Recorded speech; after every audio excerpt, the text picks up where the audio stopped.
A record number of Americans died of during the overdose last year as the pandemic lockdown made getting treatment difficult and dealers laced more drugs with powerful synthetic opioid, according to the data released on Wednesday and held by health officials. Hello, my name is Farhan. Welcome to Delmer TV. Today we are talking about substance abuse. With me today are Craig Comedy, Hassan Umar, Qamar Sharif, and Marian Hirsi. Welcome all. Thank you. Thanks. Hello. Craig, if I started with you, would you say things are getting a lot, pandemic have not helped the situation, even though the situation with substance abuse was a horrific situation before? What's your take on that? Well, yes, definitely. Things have definitely gotten worse. Some of the issues that impact whether or not a person or a community engages in addiction of any kind, opiates included, are socio-demographic factors such as poverty, job loss, food scarcity, other issues within the household or within the community. If you live in a community where multiple families are suffering from some of these same ills, it becomes exacerbated. So all those things lead to an increase in addiction. During this time period, wealthy people have become wealthier, but there are large segments of the community across the country that have faced a lot of adversity, a lot of difficulties. And for those communities, you see crime go up, you see addiction go up, including opiate addiction, and definitely in the Somali community as well. Well, overall, you will see an increase of ethanol on the streets. And according to law enforcement, it's up to 54% from 2020. Would you say the pandemic, unfortunately, have not helped the situation? Correct. Fentanyl is a drug that you can, it's readily available. It's very difficult to detect. It's very easily concealed. It's a synthetic drug that can be made from many labs around the world and shipped to the United States, which is occurring daily. And law enforcement, because of the pandemic and because they were already overwhelmed trying to deal with prescription drugs and heroin, really don't have the resources necessary to stop it. So when you have increased demand, you have increased supply. Marian, as a health professional, I'm sure you see a daily situation in your field where substance abuse also play a major part for those individuals who have faced mental issue. What's your take on the pandemic situation and the increase of the substance abuse recently? Yes, absolutely. The situation is more than the double. People who have a mental illness are in more danger than at any other time because they're confined at home. Normally they can go to the emergency, urgent cares, family doctors, friends, anywhere. But right now it is very difficult to go anywhere. So I've seen people who are using regular, anxiety, depression medications or any pills that they can get. So it's hugely getting worse and worse. And I just can't even describe the challenges that those people face every day. Hassan, what are the things that you and your team faces on a daily basis when it comes to parents who are seeking a way out to help their loved ones for substance abuse? First, thank you for inviting us. Secondly, I'm not an expert as Marian and Greg, but I have seen parents who are complaining a lot about their kids are getting involved with drugs and substance abuse. And also, I encounter a number of Somali kids who've been incarcerated or having a difficult actually living with the community. And also, for last 3 years, we have seen a spike of crime among the Somali youth. And we lost over 37 young men, and some of them died for overdose, for opioid or drug abuse. So this has been a problem because traditionally, even the Somali community, we didn't know back home in Somalia the drugs. But when we come over here, even like I haven't seen in my life any drug that I do not know, and I cannot explain how powerful that drug is, as my friends mentioned. But it affected the Somali community. It has a lot of impact to the youth. We see an increasing of dropouts, high schools or college. We have seen incarcerated, kids being arrested are getting more. We have seen the crimes, and all those actually, the fundamental issue is the drugs which they are using. And we know those who are dying for really those drugs. And that's why we try to educate to the families, to the community. So we have been doing an outreach, a consistent outreach. We've been having dialogue with the parents.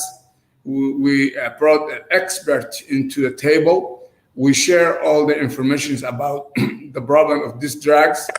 And we're trying to actually still continuing working with the families to educate and tell them the consequence of the drugs.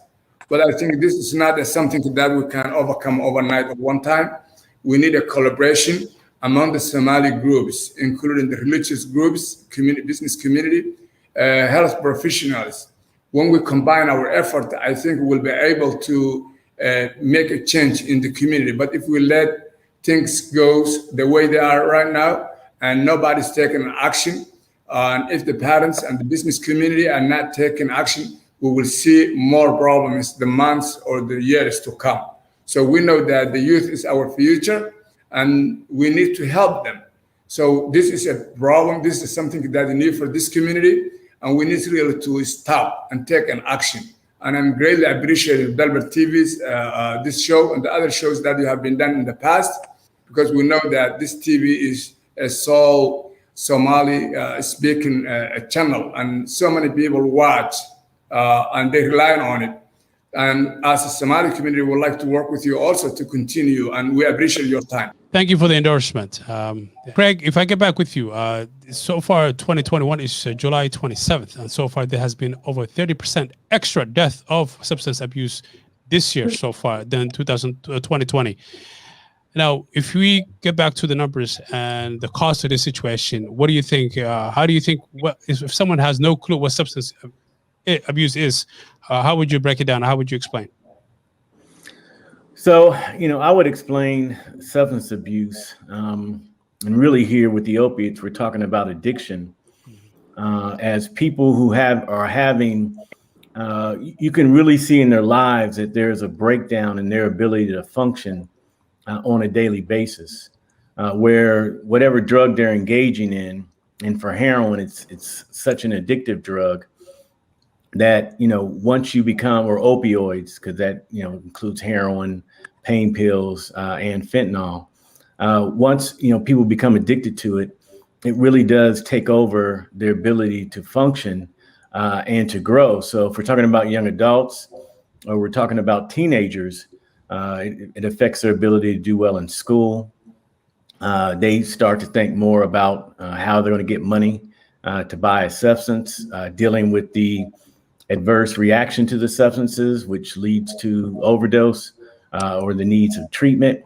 You really see it as a breakdown in their life and their ability really to engage in everyday function. So when they should be going to school and doing well, they're not. When they should be not engaging in criminal activities, they are. When they should be making healthy relationships and doing, regular positive things that adolescents or young adults do, they're not. And that's how you're able to see that, they have addiction. There are, physiological signs, but sometimes people miss that because it's different in different people. So you really want to look at just a total change of behavior and a total lack of investment in their lives in any way healthy. Qabar, what are the risk factors for substance abuse? Risk factors is family history for substance abuse, uh, poor parenting, monitoring children, like knowing where they are every moment of the day, um, lack of school connectedness, like the teachers need to know about the kids, their activities that they're doing every day, a low academic achievement, childhood sexual abuse, mental health issues. A lot of things involve risk factors for drug substance use. Um, so it just depends on how the family or teachers monitor the uh, what do you call teens or adolescents. Right. So also there's like symptoms and behavior changes when substance abuse happens, like physical changes, emotional changes, low self-esteem, unexplainable mood swings. Like when we look at drug substance use, very serious thing that happens among adolescents. Greg? Yes, I just want to say that, there's some real issues in the Somali community. You have a lot of parents that have to work very hard. Often they're working during hours when their kids get home from school. It's not that they don't want to be effective parents. It's not that they're not trying to parent their kids. It's that they're not home and available for their kids. And if their kids are living and the family is living in really high risk communities, as the kids go outside, as they interact in their peer groups, they're being overexposed to not just the drugs, but drug related behavior and other unhealthy behaviors that lead to addiction. It does come across, and it is parents not, spending adequate time for their kids with their kids. But there are reasons for that. In addition, for a lot of Somali parents, are coming from their home country, they don't fully understand what their kids have to deal with on an everyday basis in the community in which they live, in the schools that they attend, and with their new peer groups in the community that are not Somali. And the parent doesn't have time to really understand. Many of the parents don't speak English, so they miss a lot of cues of what their kids face on a daily basis. Again, it's not parents don't care or they're not trying. It's just that their life circumstances and their life history really doesn't give them the resources they need to really impact their kids' lives. Now, Marianne, like Greg said, this thing starts with peer pressure, then substance abuse, then mental health kicks in. Is that in order, or this? How would you most? And I'm sure there's a lot of young mothers who unfortunately are struggling when it comes to substance abuse, then led to mental health. What's your take on that? Yeah, well, first of all, does the even parents understand what substance abuse is, and especially in the Somali communities? To be honest, I mean, I go around every day, 7 days a week.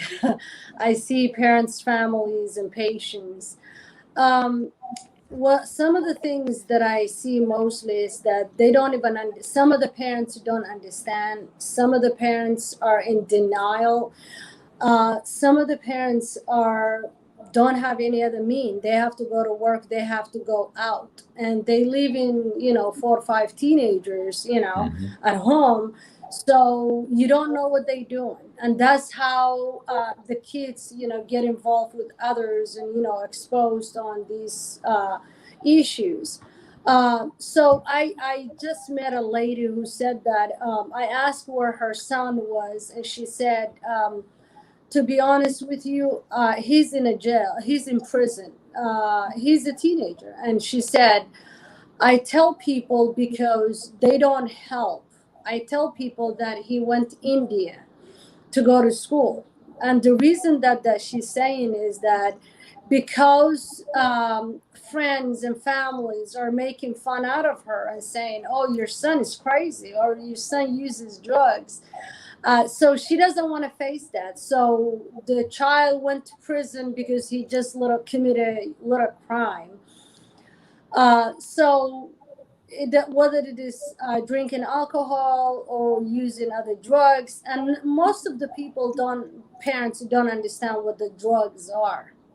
You know, I live in an Eastern Mall area where I can go to the pharmacy and buy anything. And recently I went Cleveland Avenue and I tried to buy a Benadryl, and they asked me my driver license, and that was new to me. And I said, why are you asking? Because I normally go to Gahanna area to buy things. That's closest area. And they said, we have to monitor everybody who buys, you know, Benadryl or, you know, small pills even. So, but does the parent understand that? Hassan, what do you normally see? I mean, what do you think? How can we? What is it? Some of the things that you normally see in your offices when it comes to, because people don't know where to go, and I'm sure you're the first stop for them to seek help. Actually, I know that there are a lot of kids who face a difficult life, whether they are dropouts or go to a jail or haven't done anything, or maybe they're roaming on the streets. And it began from the childhood. What I have seen is a couple of things. Number one, the neighborhood has a lot of influence because where they live is sometimes they don't have a role model to look up to. And that is a contribution. Secondly, I haven't seen, there is a figure father is absent from the families. And we have seen so many mothers who are struggling, too many kids. And she works at the same time, she's trying to help the kids. That's second factor.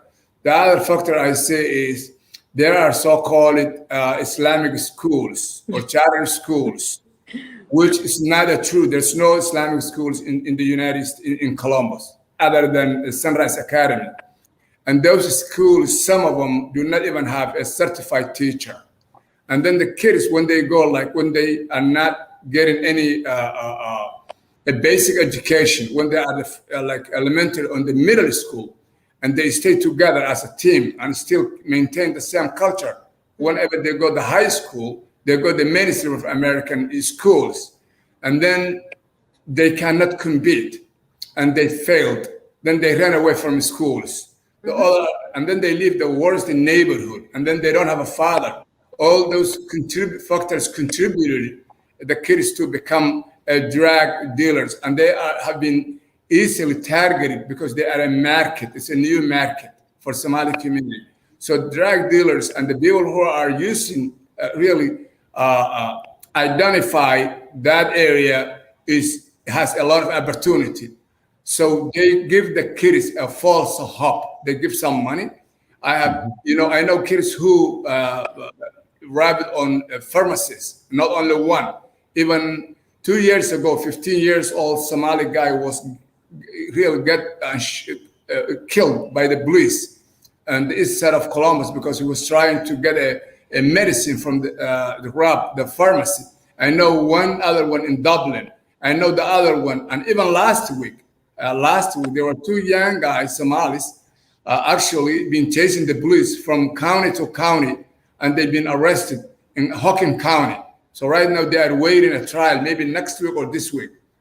And what we are seeing is increasing the number of the youth who get involved with drugs. And we don't see, even whenever you invite the community, whenever you try, you don't see the collaboration. People are talking, but they're not doing anything. Even when you call, when you invite, they think it's a joke. So this is a huge problem to the Somali community, not only in Columbus, in Minneapolis, Canada, everywhere. So as a community, we need really to raise our voice and also to collaborate. And also we have to look where we live, which school our kids goes. First grade, second grade, and third grade, that's where child development began. We have to create a role model, and we all need to work together. This is not a Somalia, this is in America. And we have to live the way American people live, to realize the father figure needs to be at home to raise his child, to educate and lead the family. Otherwise, you don't have to wait a good boy or good girl and not only limited for the boys. Right now, the Somali girls are same or same. So this is a big issue.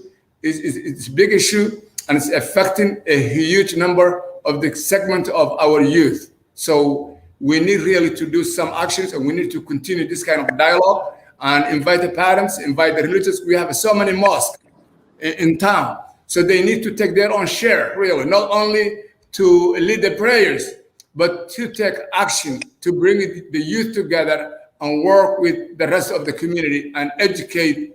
And because if you go to church in the United States, they are helping their own kids. They have activities, and then we need to help as a community. Not only parents have a primary responsibility.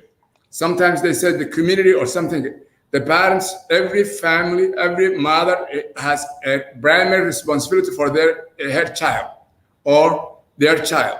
So as a community, we can be, support. Like we have a people who are expert, like Craig. We have a Mariam. We have a Kamar. We have so many people who wants to do something, but you cannot go into their homes and you cannot force them to help their kids. But you can tell something.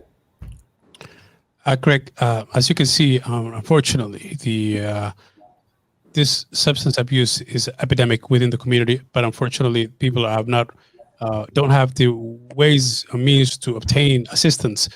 What is your suggestion, and how would you advise as expert for those who are seeking help? Well, I think it starts within, as Hassan was saying, within the Somali community. It's really all the different sectors of the Somali community coming together. We had focus groups with the imams and other, people in the mosque who were in the leadership, both youth and adult leadership. We met with Somali mothers. We met with the Somali business community. I met with Somali young adults. I think, as Hassan is saying, we have to bring all the groups together.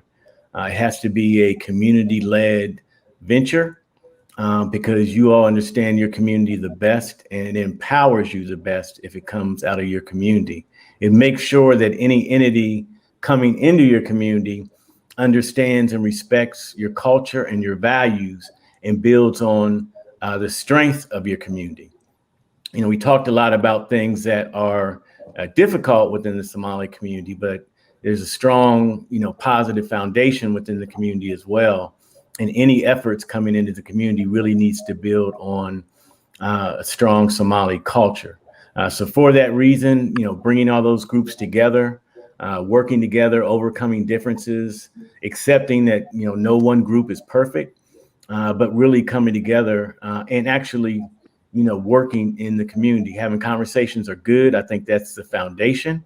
But it has to translate to work. Those Somali youth who are living in impoverished communities, struggling in school, they need to be able to see healthy Somali community members on a daily basis.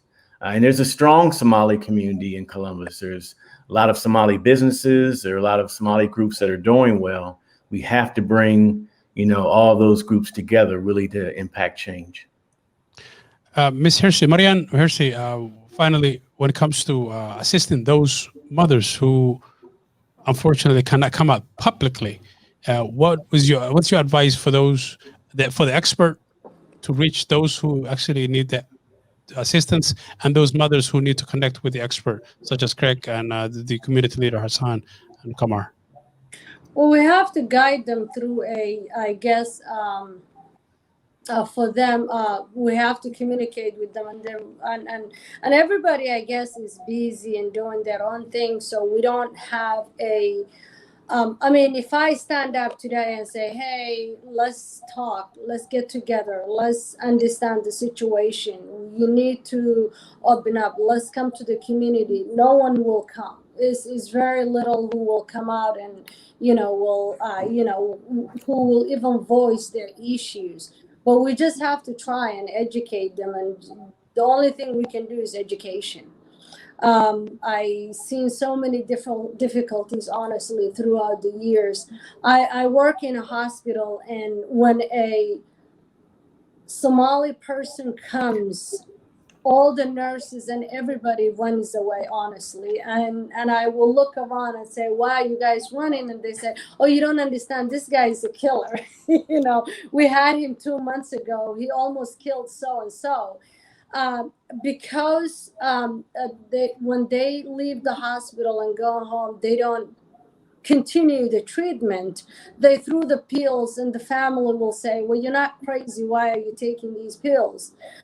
And so it hurts in somehow, because these people need education, the families, the ill person, and everybody. And so I have been thinking for the past several years a way to talk to these people. And when you talk to these professionals who have businesses or like the community, they will say, okay, well, let's do something. Well, how are we going to do if you don't know who you're going to target? I know one guy who went through Capitol Park area, who wanted to bring the parents and talk about mental illness and teenagers, and he tried for 5 months and failed because nobody will listen to him.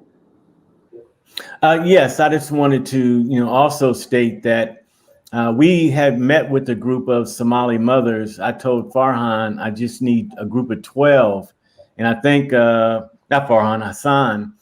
That we had around 40 that showed up, and all 40 were ready to actually engage in activities. So while we, do acknowledge that there are groups of Somalis that aren't ready to engage, you do have community members that are ready, that are suffering, and really want help in activities for them and their families now. So, it would be a mistake to try to wait to get everybody. If you can get a smaller group, and if you're successful with them, and people can see that success, it will grow from there. Finally, Hassan, what is your final take on obtaining more people and finding a solution for this problem? We never abandon from the community, and we have a mission to advocate and fight for their interest, and we are here for them. Also, we know exactly what's going on in the community. So hopefully we will continue working together, and also invite more people to educate and share the information. And one thing that I like to tell the parents, like a couple of days ago, I was at a restaurant and I asked the woman where her son is, and I know he was arrested. As a Marian mentioned, they told me he went to India for computer programming. Maybe that child, if we had known at the beginning, we could have helped him to have a good lawyer, or maybe there are some programs they call diversion. Instead, if he commits the first crime, we might be able to help him to even save him from going to the prison. So what I'm encouraging the parents or anybody who listen to this, we will be able to help them to get a good lawyers, at the same time the good treatment. But the Somali anything that you hide by yourself, it's gonna kill you by yourself. It's like it's a bomb you put in your bucket and you want to maintain up there, and then it's gonna explode to you. So what we need as a community, we need to know that the drugs is prevalent within the Somali community. And unless we take an appropriate action and a real dialogue, the problem will continue more, and we will not be, and it's going to be out of hand. So right now it's a good time to talk about more on this issue. Thank you. Well, that'll be all for tonight for Bullshit Show. Until next time, thank you for watching.